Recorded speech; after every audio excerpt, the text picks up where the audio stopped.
कैसे हैं आप? आशा करते हैं कि आप मस्त होंगे और व्यस्त होंगे।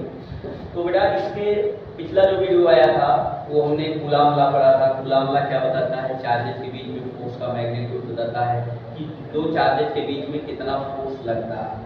आज जो है क्योंकि फोर्स एक वेक्टर क्वांटिटी होती है, इसलिए लाल हमें कूलाम लॉ का वेक्टर फॉर्म भी जानना बहुत जरूरी है, जो फोर्स की डायरेक्शन को बताएगा। क्योंकि ये वेक्टर फॉर्म है तो यानी आप पढ़ने क्या चल रहे हैं? Coulomb law in vector form. Coulomb law in vector form. Clear? अब जैसा कि आप जानते हैं वेक्टर जब भी हम पढ़ते हैं कोऑर्डिनेट सिस्टम लेते हैं तो हमने एक अपना कोऑर्डिनेट सिस्टम बनाया। ये x है और ये y होता है लाल, ये क्या होता है? z होता है। अब मान लेते हैं दो चार्जेस हैं, एक चार्ज यहाँ पे है q1, उसको नाम दिया, और एक चार्ज यहाँ पे है, उसको हमने नाम क्या दिया? q2 दिया। अब इनके जो पोजीशंस वेक्टर हैं उसको हमने r1 माना, और ये इसका जो है q2 का हमने क्या माना? r2 माना। अब यहाँ पे बात जो है हमारी, हम जो हमारे दो चार्जेस हैं q1 और q2, बेटा दोनों पॉइंट चार्जेस हैं और दोनों की पोलैरिटी सेम है, यानी दोनों पॉजिटिव चार्ज है। तो जब दोनों पॉजिटिव चार्ज हैं तो q1 क्या करेगा? q2 को रिपल करेगा और q2 q1 को रिपल करेगा, यानी दोनों एक दूसरे पे फोर्स लगाएंगे। तो जो फोर्स q2 के लग रहा है किसकी वजह से? q1 की वजह से। ये q2 को क्या करना चाहेगा? रिपल करना चाहेगा। इसको हमने नाम दिया F2 या F2 यानी फोर्स ऑन 2 ड्यू टू 1। वह फोर्स जो q2 पर लग रहा है किसके द्वारा? इसके पढ़ने का तरीका एक बार लाल आप कैसे समझ लीजिए कि F1 का मतलब है फोर्स ऑन 2 ड्यू टू 1। वह फोर्स जो q2 पे लग रहा है किसकी वजह से? q1 की वजह से। अब इनके बीच की जो सेपरेशन है ये क्या हो जाएगा? R12। क्लियर? अब यहाँ पे अब ध्यान दीजिए कि ये q2 भी तो इस पे फोर्स लगाएगा, तो q2 q1 पे फोर्स लगाएगा तो ये भी इसको रिपल करना चाहेगा। तो ये क्या हो जाएगा आपका? ये रहेगा F12 force on 1 due to 2, और इसकी जो डायरेक्शन होगी रेडियस की वो क्या हो जाएगी? R21, यानी radius of 2 with respect to 1। आप इसको ऐसे समझ सकते हैं, यानी q1 ने q2 पर फोर्स लगाया जिसको हमने नाम दिया F21 force on 2 due to 1, और q2 ने q1 पे फोर्स लगाया जिसको हमने नाम दिया F12 यानी फोर्स ऑन 1 ड्यू टू 2। और दोनों के जो पोजीशंस वेक्टर है यानी जो इनके बीच की डिस्टेंस है वो R12 और R21। अगर हम बात करें force exerts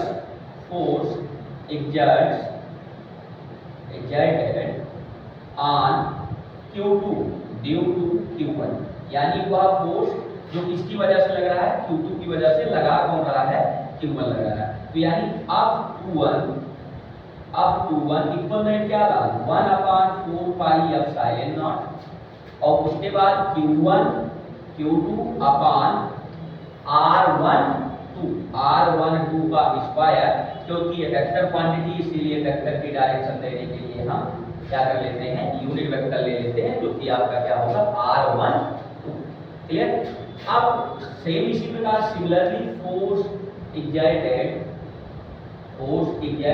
on q1 due to q2, तो ये क्या हो जाएगा? F12 equal that 1/4 pi epsilon naught q1 q2 upon R21 का स्क्वायर और यूनिट वेक्टर R21। फिलहाल यहाँ थोड़ा ध्यान देना है कि यूनिट वेक्टर जो होता है ऐसा वेक्टर होता है जिसका मैग्नीट्यूड 1 होता है, जिसको किसी भी फिजिकल क्वांटिटी के साथ मल्टीप्लाई करने पर या डिवाइड करने पर कोई इफेक्ट नहीं आता है, ये सिर्फ डायरेक्शन बताता है। क्लियर? इसको मान लो लाल इक्वेशन नंबर फर्स्ट और इसको मान लो इक्वेशन नंबर सेकंड। अब थोड़ा गौर करो फिगर पे R12 के बारे में और R21 के बारे में।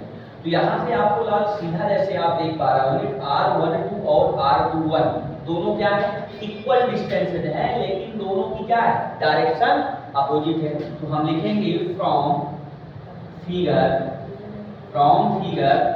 R12 equal that minus R21। दोनों डिस्टेंसेज सेम है, लेकिन दोनों की डायरेक्शन क्या है, अपोजिट है। इसको हम मान लेंगे इक्वेशन नंबर 3। क्लियर। अब इस इक्वेशन 3 को हम पुट अप कर देंगे इक्वेशन फर्स्ट में। Put equation 3 in equation first. तो ये आपका क्या हो जाएगा, F21 equal that 1/4 pi epsilon naught Q1 Q2 upon, जहां R12 है वहां पे हम क्या लिखेंगे, माइनस R21, यानी माइनस R21 का स्क्वायर, और उसके बाद यूनिट वेक्टर आपका क्या हो जाएगा, R21 माइनस। तो ये लाल इसको थोड़ा और सॉल्व करेंगे, 1/4 pi epsilon naught Q1 Q2 upon, minus का स्क्वायर करेंगे तो प्लस ही होगा, तो R21 का होल स्क्वायर और यूनिट वेक्टर R21, ये माइनस को हमने क्या ले लिया, आगे ले लिया। यानी F21 की जो पूरी वैल्यू आई वो I minus 1/4 pi epsilon naught Q1 Q2 upon R21 का स्क्वायर और यूनिट वेक्टर R21। अब यहाँ से आप देखिए कि जो आपका, इसको मान लो इक्वेशन नंबर 4।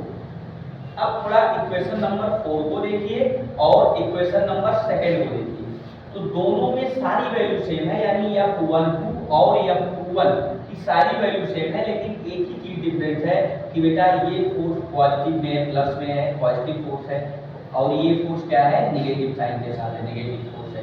तो अब अगर हम कंपेयर करें, तो कंपेयरिंग इक्वेशन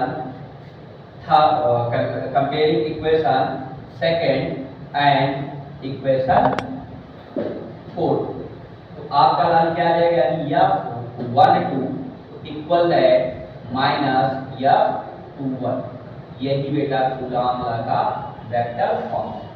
क्लियर। तो यानी ये Q1 जितना फोर्स Q2 पर लगाएगा उतना ही फोर्स Q2 भी Q1 पे लगाएगा, लेकिन डायरेक्शन क्या होगी, अपोजिट होगी।